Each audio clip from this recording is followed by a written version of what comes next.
So, a little while ago, I had to go into the city for something, and then on my way back from the city, I got stuck at this train station, and I was just watching all the trains go past, and I'm looking on the screen, and it was saying all the trains that go to where I have to get off were cancelled. So I was like, oh no, like, what do I do? And then I noticed this lady sitting next to me, and I was like, oh, like, I don't know, there was something about her, like I got the sense that maybe God wanted me to talk to her or something.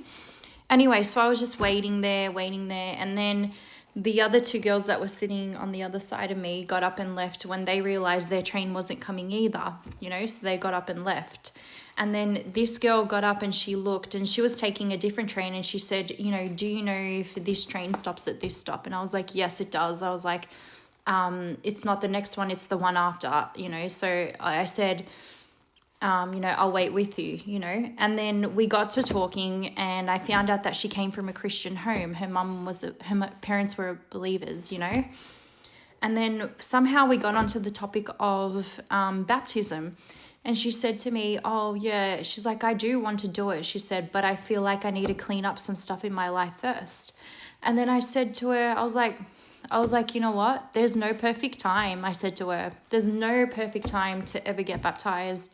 Your transformation starts from the minute you get baptized. You don't need to go and clean anything up or, look good in front of God, because God already knows that we're sinners. No one is perfect. And then it reminded me of my younger self, because I remember I used to think that way as well, before I got baptized too. But like, little did I know, a whole heap of other stuff happened in my life after getting baptized, which, kind of I strayed a little bit and then I came back. But, that's a whole other story. And then it had me thinking, like, in the Bible, God didn't use perfect people to carry out, his work. For example, let's give David as an example, right? So he organized for somebody to be killed to cover up his adultery, but yet David was still named as a man after God's own heart. And then David went on to kill Goliath. As we know, Jesus used David to kill Goliath. And it had me thinking, like, wow, when we can win any battle when we have God on our side. We can get through whatever it is that we are consumed by, or we're trying to get through. As long as we have God on our side, we can get through it. So I just wanted to quickly read 1 Samuel chapter 17, verses 48 to 58, and this is about how David killed Goliath, right? So let me bring it up. Okay, when the Philistine started forward to attack him, David ran quickly to the battle line to meet the Philistine. David put his hand in the bag, took out a stone, slung it, and hit the Philistine on his forehead. The stone sank into his forehead, and he fell face down to the ground.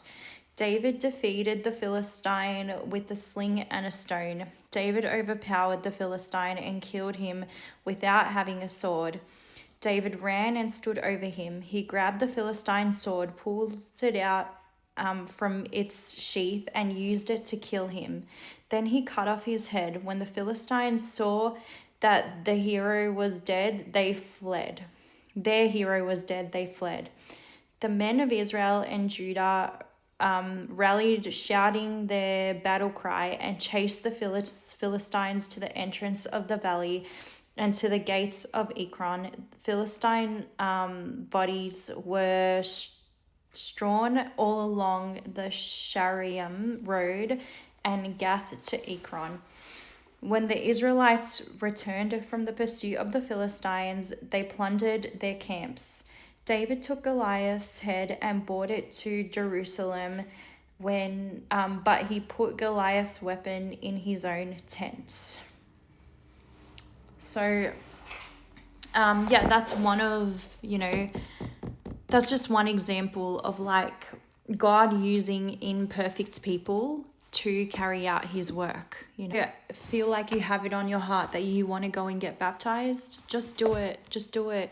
Because the moment that is the first step, accepting that you're a sinner, accepting that you have a past, but it's letting that step of letting God come into your heart and transforming you from the inside out. And it's a whole process, after you accept that. But I can tell you from experience, it's so worth it. And once you come out the other end, slowly growing in your faith with the Lord, it's one thing that you wish you would have done earlier, and you'll never look back. Like, you'll never look back and regret it.